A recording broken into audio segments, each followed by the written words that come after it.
Welcome back, everyone, to the deep dive. We're really getting into some foundational stuff today. We're looking at what you could call a master blueprint. Yeah, it's incredibly dense. It's like a theological, metaphysical, even a legal charter laying out the structure for, well, everything. Creation, sin, authority, how inheritance works in this cosmic sense. Exactly. And our mission, yours and mine, and for you listening, is to try and follow the logic here. Yeah. It's pretty complex how the creator who already owns everything sets up this whole system. A system where the second Godhead transitions, right, from being the only begotten creator, the unique source, to becoming the firstborn creature. And why? To legally claim ownership and authority over all of time-space. It sounds almost like cosmic law, doesn't it? It really does. It's about understanding the divine decision-making, the rules of the game God set up for time-space, or Yu-Chi, as the source calls it. Okay, let's unpack this then. We need to get our heads around the legal, the spiritual, the metaphysical structure behind, well, existence. And that means starting with the container itself, time-space. Right. So the absolute beginning point in this blueprint is God decided to create time-space. This Sharia. It's the first act. And straight away, there's a really critical distinction made. Absolutely fundamental. Time-space, this euaion, it's defined as a creature. It's a created thing. Not part of God, not an extension of God, but something made by God. Exactly. And that's key because, for us, it seems boundless, infinite. But in relation to God, it's finite. It has limits. God, on the other hand, is infinite, exists outside it, beyond it, always has, always will. So God isn't contained by time-space. Time-space is contained within God's purpose, maybe. You could put it that way. God is the ultimate sovereign. Time-space is essentially the subject, a created realm. Okay, so we have this created realm, this container, but then within this container, God makes another decision, a really disruptive one, to allow the possibility of crime, of sin. Yes. And the sources are clear. This wasn't an accident. It was a determination to allow sin within time-space, but only for a set duration. A limited time. Why? Did they say why? It seems tied to the idea of completing the free will of creatures. We'll probably deeper into that later. But the crucial point here is allowing it doesn't mean accepting it. Not at all. Right, because the blueprint also says God will judge sin. Absolutely. Vehemently. It says God absolutely will not tolerate sin and will destroy every trace of evildoers from the earth after that set time is up. No compromise on that. Okay, so you've got this created reality, time-space, which is allowed to contain impurity, sin, but it's owned ultimately by a being of just absolute holiness, purity. And that creates a huge operational issue. The source material calls it the danger of holiness. What's the danger? It's inherent to the structure. If God, in full unveiled glory, were to manifest directly inside this sin-containing time-space, The creatures capable of sin, they'd die. instantly. It's not like a punishment being handed out. It's a consequence of the fundamental incompatibility, like matter meeting antimatter almost.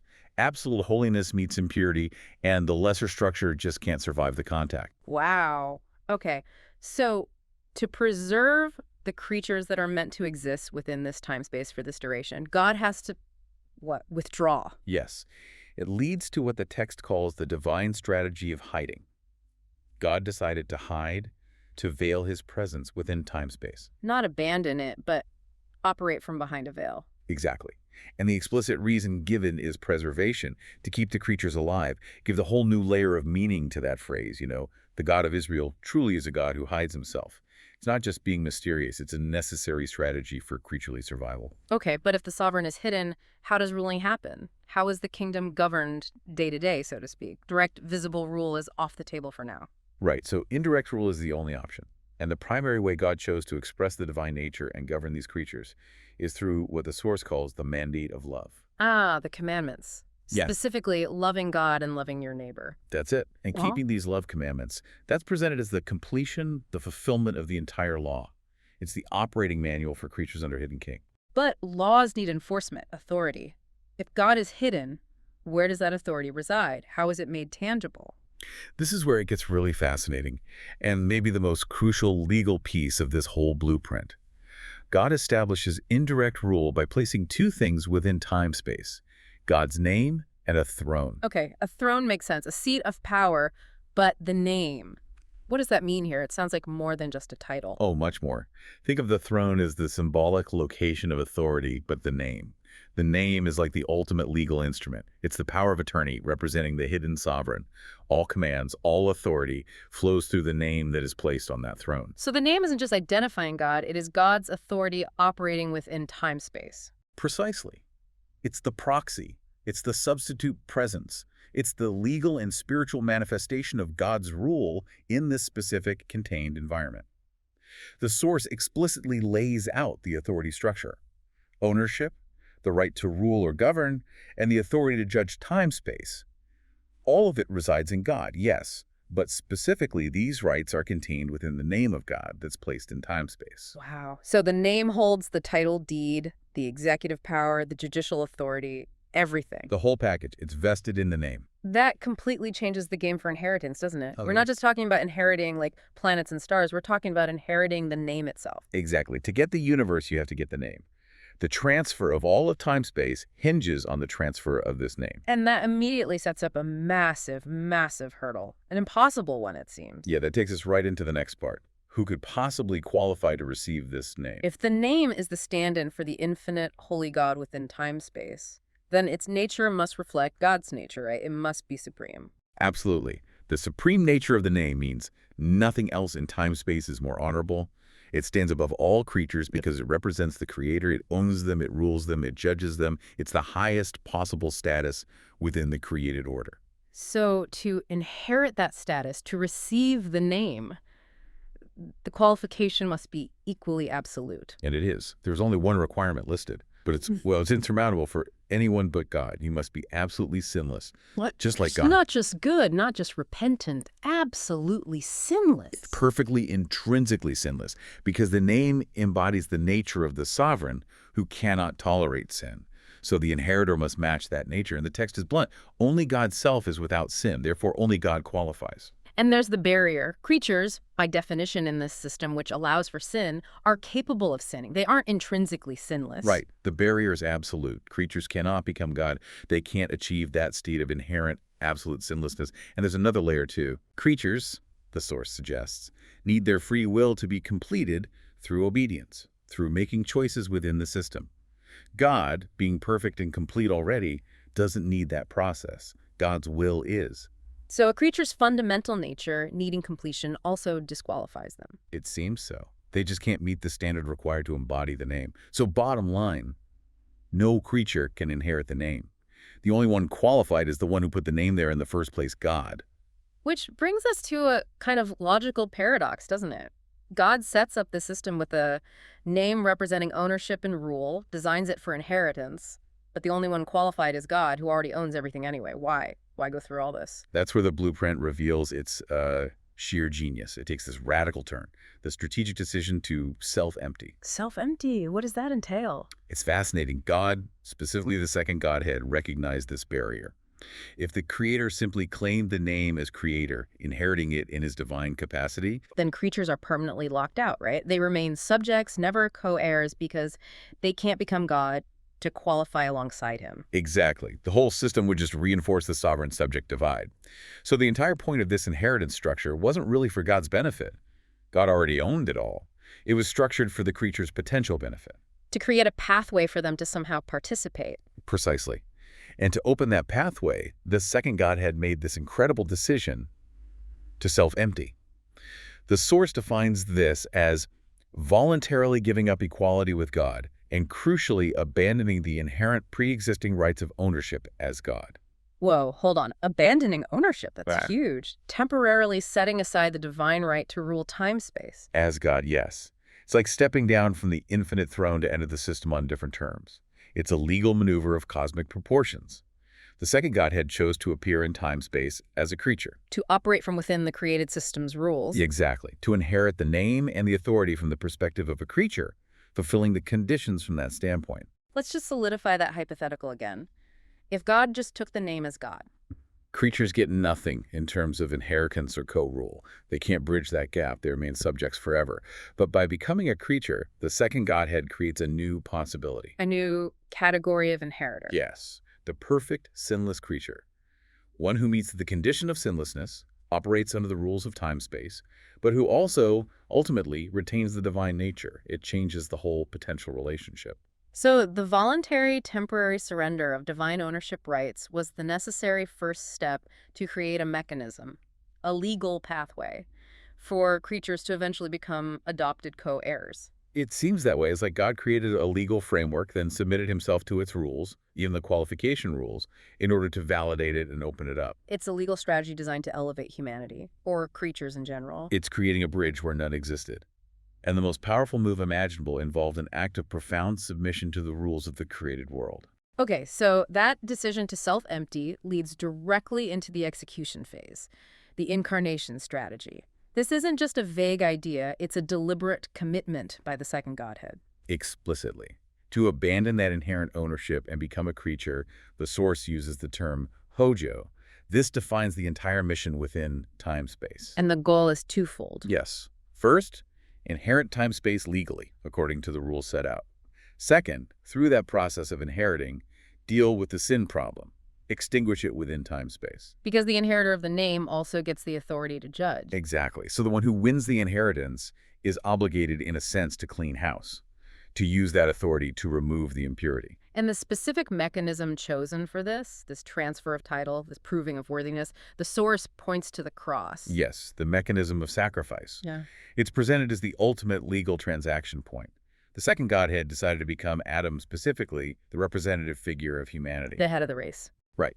And to bear the cross as Adam, to officially receive the inheritance of God's name and all the authority over time-space that comes with it. We have to see the cross here as more than just atonement for sin, though it is that too. It's also the legal confirmation, the signing of the deed, metaphorically. In a way, yes. It's the point where the conditions are visibly, undeniably met. Because think about it. The inheritor, appearing as a creature, needed absolute proof of worthiness. How did the cross provide that proof? Well, the second Godhead, as this creature, took on what the source calls the cursed body of Adam, subject to all the limitations, temptations, suffering of fallen human existence. And yet, through all of it, perfectly obeyed the commandments, lived out that mandate of love flawlessly. And the ultimate display of that obedience was? Obedience unto death. Yeah. Even death on a cross. This act, this public death following a life of perfect obedience, achieved two crucial things legally according to this blueprint. Okay, what are they? First, it proved the inheritor was sinless, had successfully lived the entire span of human experience without a single failing, met the primary condition. Right. Absolute sinlessness demonstrated. Second, it validated the commandments themselves. It proved they weren't impossible ideals, but achievable standards, even under the intense pressures of creaturely life in a fallen world. If the perfect creature could obey them fully, then the law itself was shown to be true and just.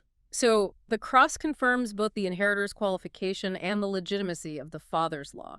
Exactly. Only after that public, ultimate demonstration of worthiness could the name, with all its authority, be legally and officially transferred. And following this proof, the ascension happens. The second Godhead takes the throne, signifying the inheritance is complete, which leads to the resultant authority. Yes. The one who successfully inherited the name, identified clearly as Lord Jesus, now officially owns, rules, and judges all of time-space. The authority isn't partial. The text says, all authority in heaven and on earth.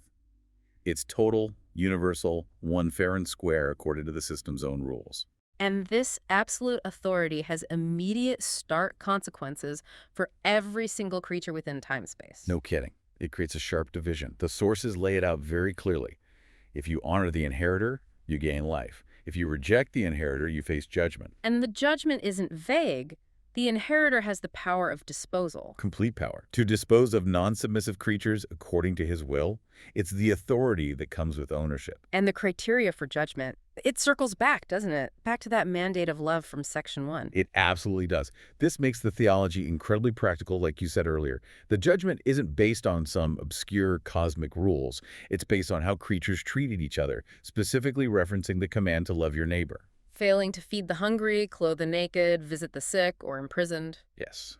The sources explicitly say those who disobey this love commandment will be cast into the eternal fire, described as being prepared for the devil and his angels. Wow. So failing at practical love isn't just a moral failing in this view. It's a direct violation of the fundamental law of the kingdom, enforced by the inheritor. It's treated as treason, essentially. Yeah. Disloyalty to the core principle of the realm.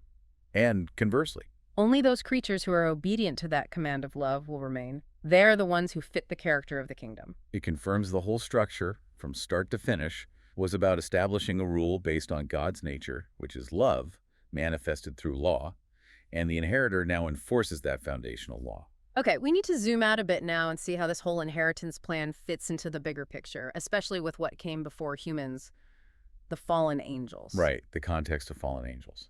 The source material assumes God's omniscience. God knew the angels, led by Lucifer, would fall.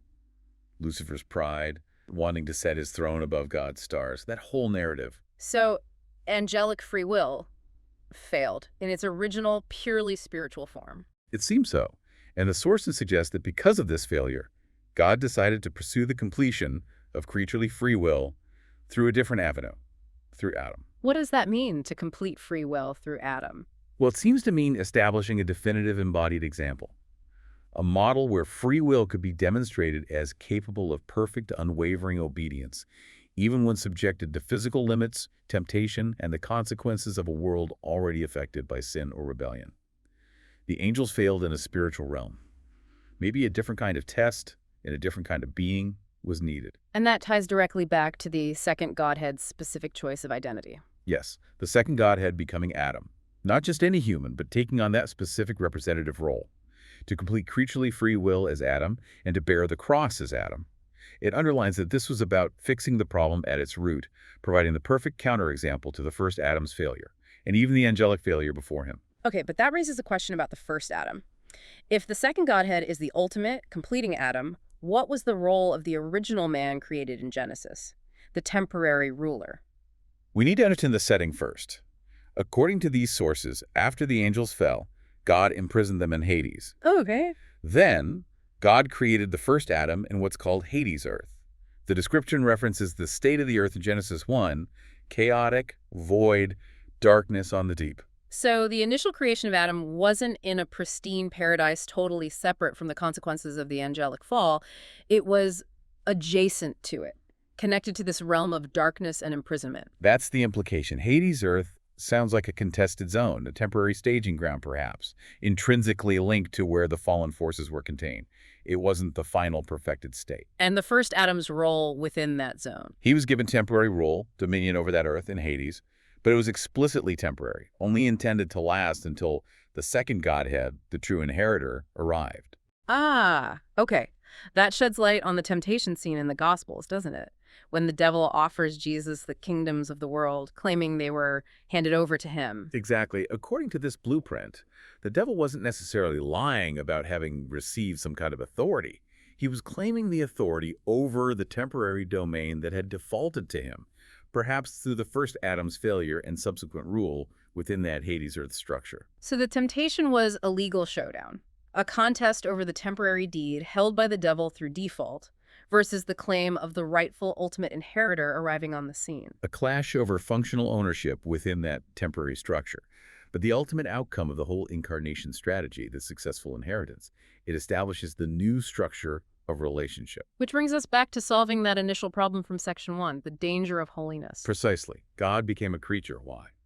So that creatures could meet God, interact with God, even become like God in character without being destroyed. The incarnation itself bridges the fatal gap. The purpose was to reveal God's image in a way that was survivable, sustainable, and replicable. Yes.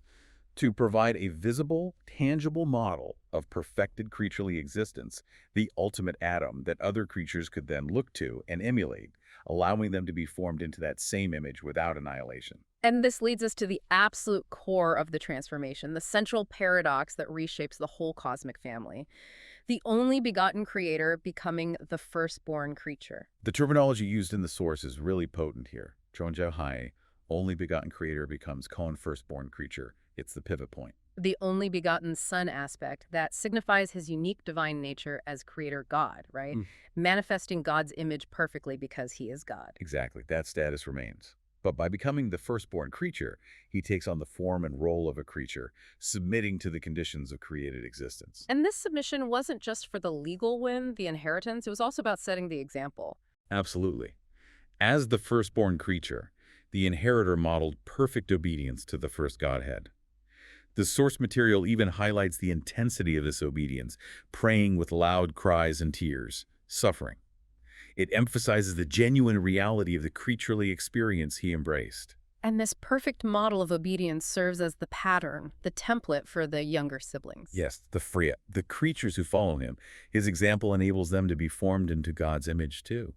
They now have a perfect living blueprint to follow within their own creaturely lives. But it's crucial to maintain the distinction here, isn't it? The younger siblings become like God in image. They might even be called sons, but they don't become God. Critically important distinction, they remain creatures.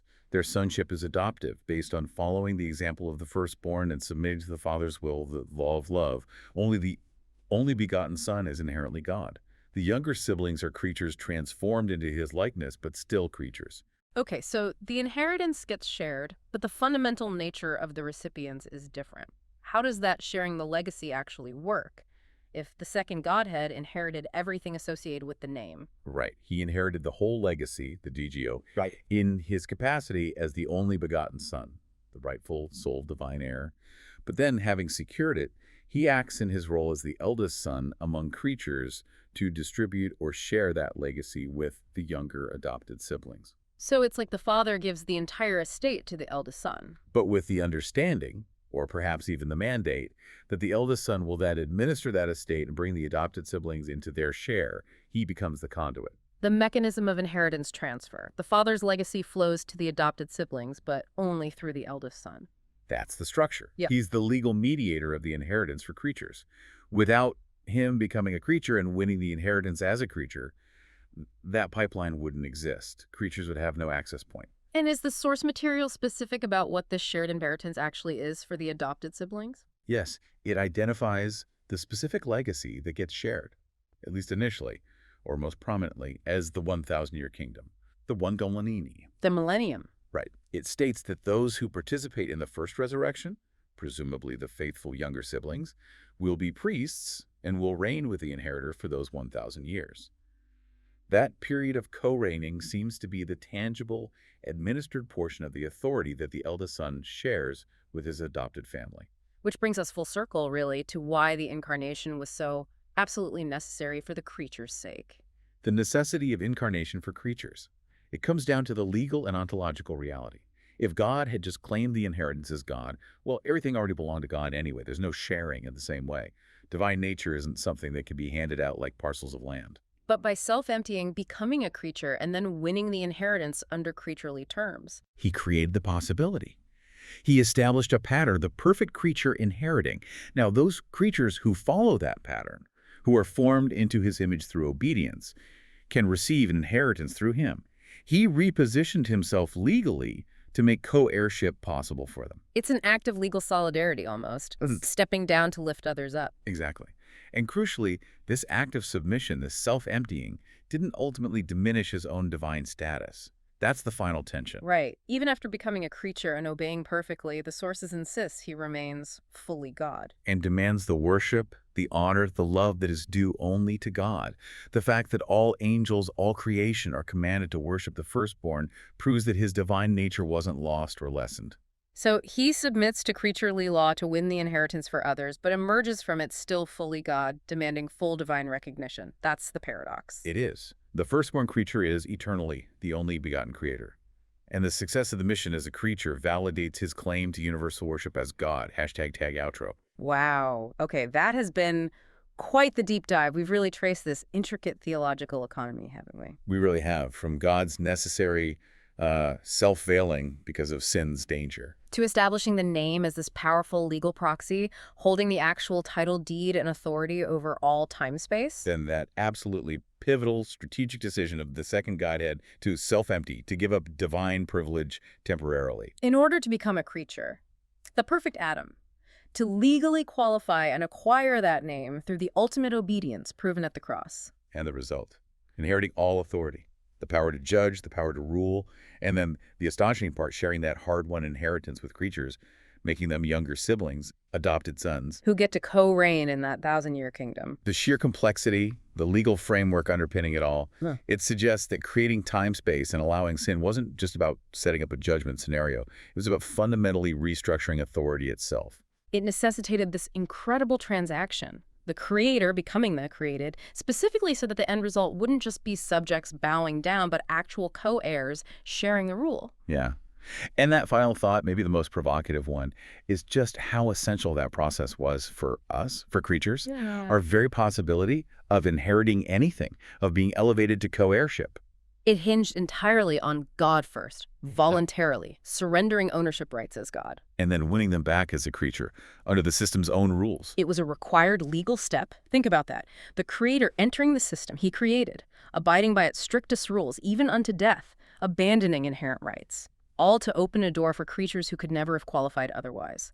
That voluntary submission, that legal repositioning, that seems to be the absolute heart of this entire blueprint, something profound to consider.